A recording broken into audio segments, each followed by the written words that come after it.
What will he use it for? What does making America great again, America first, mean for the rest of the world? Well, clearly, he has a mandate that very few presidents have had in recent decades. He not only won the presidency fairly decisively, but he won the Senate or helped the Senate go Republican. It looks like the House will go Republican as well. So he's going to have a mandate to be able to do what he wants. What presidents who've had large mandates have done, like FDR in 1932 or 33, is do a lot of things early, because your power usually erodes after a period of time. People get tired of your policies, or people who are enemies of your competitors don't like what you're doing. They can gear up and oppose you. But in the beginning, they might not be ready to do that. So I think he'll do a lot of things by executive order in the beginning, a lot of things that don't require Congress to approve it. And he's now trying to get his Senate confirmed people done really quickly, which is to say, get everybody in office right away. Normally, we've seen people take months before they get confirmed, and I think he's going to try to get them all ready at the beginning of the administration. The markets like this, are they missing something? If he puts loyalists in the cabinet, is there too much danger of inflation going up and actually businesses being caught in the crossfires? Well, you never know. Inflation seems to be coming down. I think it's probably around 3% annualized right now, and that's reasonable. But the Fed would like to go down to 2%, or see 2% within range. And I think the inflation is coming down. I think the Fed is going to be lowering interest rates, and they may do it one more time this year. But I don't think the Fed is going to have as many rate cuts as was expected just 6 months ago. I think people realize the economy is probably heating up a little bit, and the rate cuts probably wouldn't be helpful right now. When you look at the U.S. economy from the UK, from France and Italy, you think it's the greatest economy on earth right now. I mean, it's firing on all cylinders. What happens next? I mean, we're talking about PE and deals being made under Trump. I mean, they've been happening already. The economy is in pretty good shape in the United States, but President Trump thinks he can do even better, and the economy can do better, which is to say have higher growth. Yeah. The best way out of our deficit and debt problems in the United States is to have 3% plus growth for quite some time in the future. That's the only way we're going to really deal with our debt and deficit problems. And also, I think President Trump would probably like, though I can't speak for him, but I suspect he would like to have more mergers and acquisitions and not have so much blockage as occurred in the previous administration, rightly or wrongly. So I would say he will probably be more of a free market person than his predecessor. But does the U.S. not need a strong global economy to operate in? Yes, of course. A strong global economy helps the United States always. And the United States is really fueling the global economy right now. I think we haven't seen all the impact of what the United States is doing, but I think Europe is doing things to try to catch up the United States. Since COVID, the United States has really zoomed past the rest of the world economically, and I think others are seeing what we've done, and I think they're trying to catch up with us, including China as well. China just announced a large stimulus package because they want their economy to grow at something close to the rate we're doing. David, do you know Donald Trump? Do you think he wants a deal at any cost? Will he do a deal with NATO? Will he do a deal with China? A good deal maker is somebody that wants to get a deal done, but also recognize that both sides have to get something out of it. So I don't think he want a deal at any cost. But remember, he has the benefit of having been a president for 4 years, and he now has that experience. And when you're a second-term president, after the first term, there's no interim period of time, you don't have a chance to sit back and reflect on what you could do better than what you did in the first term. Now he's had a chance for 4 years to think about what he could do better. He said that he can get more experienced people. He knows how to pick people better than he did before, perhaps. That's what he said. And so I think he'll have very experienced people in the cabinet, people that are very, very loyal to him, which is a very important thing for him. So I think he's going to reach out to Europe without any preconceptions about what he wants. He's obviously going to reach out to China without any preconceptions. Though I don't speak for him, that's my sense of what he's going to do. But so is he dogmatic? Is this his legacy? Are we going to see the Donald Trump legacy in the next 4 years, or is it something else?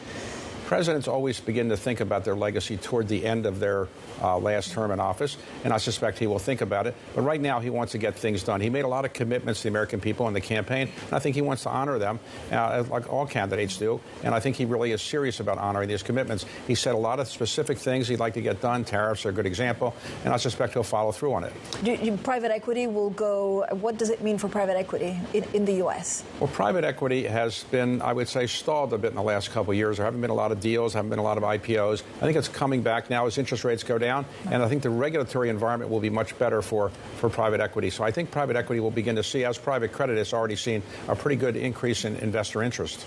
Europe private equity has been very lackluster. Does it continue? And why, is it valuation problems or just financing? The problem has been the interest rates have been high, and also people were worried about a recession. So people who are buyers were afraid if they went in and paid high interest rates and they head into a recession, they look silly. Right. And sometimes the sellers have said the prices that they thought they were going to get are not as high as they are now getting. Therefore, they want to hold on longer. So there's been a gap of maybe 10 to 15%, maybe even 20% between buyers and sellers. I think that's going to depress a bit as now we begin to see we're not going into recession and as interest rates come down. Yeah, but Europe is in a tricky situation. Again, you don't know what happens with Ukraine. You don't really know what happens with gas price. You don't really know what happens with Donald Trump and tariffs. Nobody knows yet, but I do think there's a sense in the business world that something good is going to be coming forward and that there's more of a pro-business environment going forward, rightly or wrongly. And I think a lot of European leaders are now beginning to say we have to see what's happened in the United States and follow some of the same things. Now, everything in the United States is not going to be perfect. There'll be some mistakes made in the economy, but generally I think people are very bullish on the economy, which is reflected in the stock market. And I think private equity people are probably as giddy as I've seen them in years. It's true. What's the right way for a European leader to deal with Donald Trump? If you don't want tariffs, but you're not 100% aligned with some of the visions, even with crypto, how do you deal with a very strong personality that wants to get his way?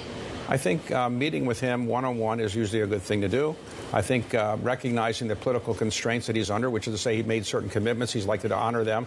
But I think not treating him like somebody who doesn't know what he's doing or somebody who's not as intelligent as they are is a good idea. In other words, I think sometimes European leaders didn't take him as seriously as they should have. And when he says something, he really means it. So I think they'll approach him with a different, I think, sense of respect than they probably did last time around. And for his cabinet, do you think it's loyalists but business people? So I mean, how does that skew compared to the first time around?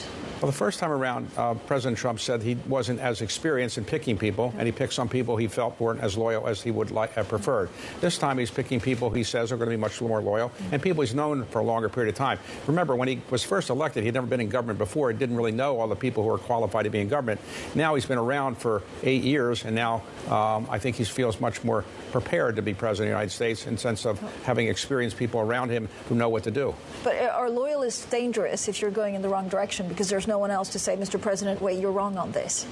Well, there's a balance between telling a president you're wrong and doing it in an effective way sometimes. So his chief of staff is somebody that's gotten along with him for quite some time, and she's told him from time to time, you know, you're not right, but you have to do it in a certain way.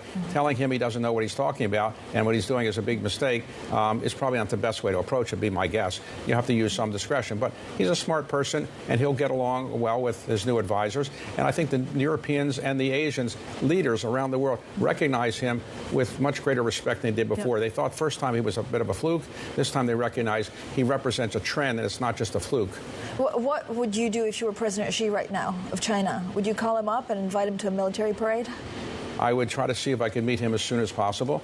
Obviously, inviting him to China is one thing, but offering to come over and meet in the United States is another thing, and they can meet halfway between, of course. But I think having a meeting sooner rather than later is a good policy.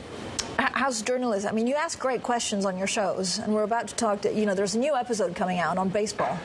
Yes, that's correct. Fun? Well, baseball is the American pastime, and historically, now, of course, people think football and basketball have replaced baseball, but I'm a baseball owner, I should disclose, and I had a chance to interview Cal Ripken, who holds the record of playing the most consecutive games in the history of baseball, 2,632 games in a row, 17 years without missing a game.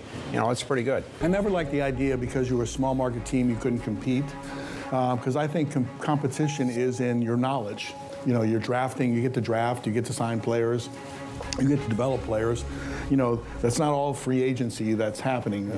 But if you're a big market team and you make a mistake in judgment on a player, you can throw more money at your mistakes.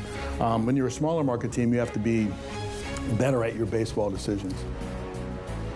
Well, that was Cal Ripken, Major League Baseball Hall of Famer. You can get more of that conversation on this Wednesday's episode of the David Rubenstein Show on Bloomberg TV and online. Well, still with us, Carlyle Group co-founder and co-chairman David Rubenstein. David, I'm sure you had a lot of fun, right, speaking to the legend that is Cal Ripken Jr. Yes, for people who don't realize what he did, there had been a record of playing in 2,130 games in a row set by Lou Gehrig, a very famous baseball player who had to end it because he came down with ALS.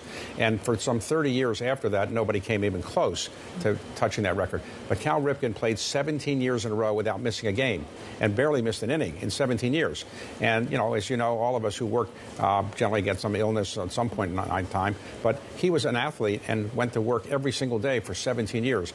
And plus, he was actually really good. good at this. He was the most valuable player twice. He won the World Series for the Orioles, so he's quite an impressive player. I mean, he's incredible, but how did he achieve that? Because a lot of people will look at that and say, well, look, I'm running a company or I'm doing this, and sometimes it's hard to keep going. He basically toughed it out. In other words, he had illnesses like all of us do, but he just played through them. And sometimes we come to work and we're not feeling great, but we just go through it. And, he's an athlete. He just went through it. Sometimes he was playing for his father, who was his manager, and he didn't want to tell his father, I'm not feeling good today, so he would just play through it. David, I mean, Cal Ripken is also now one of your co-owners of the Baltimore Orioles. Are you bringing the game to Europe? Like, what comes next for baseball? Well, baseball is different than football and basketball. It's not quite as global a sport, but I think we're trying to make it more global. It is global in the sense that Japan has a gigantic following for baseball. Taiwan does, Korea does, and Latin America and Central America, there are a lot of baseball players there. Europe, it's not been as popular, but we hope to be able to bring baseball to Europe and make it more popular than it has been. This is everywhere, or you start with the UK, a bit like American football started here? Well, I think the UK would be a good place to start, and there have been some games over here, and I think there'll be more in the future, yes. What are his hopes for the team? Well, everybody wants to win a World Series. We call it the World Series, even though it's really the U.S. Series. We call it the World Series. But everybody wants to win a World Series. We haven't won one in Baltimore since 1983. It's a long time ago. So I hope as an owner I can help get the team to a point where they can win a World Series. Now, the owner isn't really the person that makes the most important decisions. That's the manager, the general manager. So I'm, sitting there kind of rooting them on and helping a little bit. But, it's kind of difficult being an owner because you can't go on the field and tell these players what to do because you don't really have the expertise. So it's not like running a private equity deal where I can go and tell people this is what they should do. But it's fun, and it takes a lot of time. I mean, what's the hardest? I guess it's building a team that's not necessarily all the best players, but players that work well together. Well, it's a team sport, and so no one player, no matter how great he is, can make a World Series championship. But there's no doubt that if you have one or two really great players and a couple pretty good players, you can probably win a World Series. And right now, the World Series champion this year is the LA Dodgers. They had a great player, Mr. Ohtani, who is very famous because he came from Japan and he both pitches and he also hits, which is very unique. So you say, of course, you can't be on the pitch, but what's your number one advice to the players if they ask you? Listen to what the owner says. The second one? Play as hard as you can. Don't focus on anything other than teamwork and winning. And everything is a good teamwork kind of enterprise. Baseball is an individual sport, but it's really a team sport. And you've got to work with your teammates to make this thing work. I mean, there's a lot of questions here in the UK about soccer and private equity coming in here. Is money a good thing because it actually expands it, or are there caveats actually on how much money you should spend? Well, there's no limits to what money can do. You can't just spend an enormous amount of money and automatically win a championship. Yeah. But there's no doubt that football here, or soccer or football, is very popular in the United States as well. And people watch it in the United States, not quite with the passion that people have it here. And a lot of American money has come over here and bought teams and money from other parts of the world. And I think you'll continue to see that. David, thank you so much. What fun to have you in the London studio. David Rubenstein, Carlyle Group co-founder and host of the David Rubenstein Show. The great new episode out on Wednesday. It's the 10th season of the David Rubenstein Show.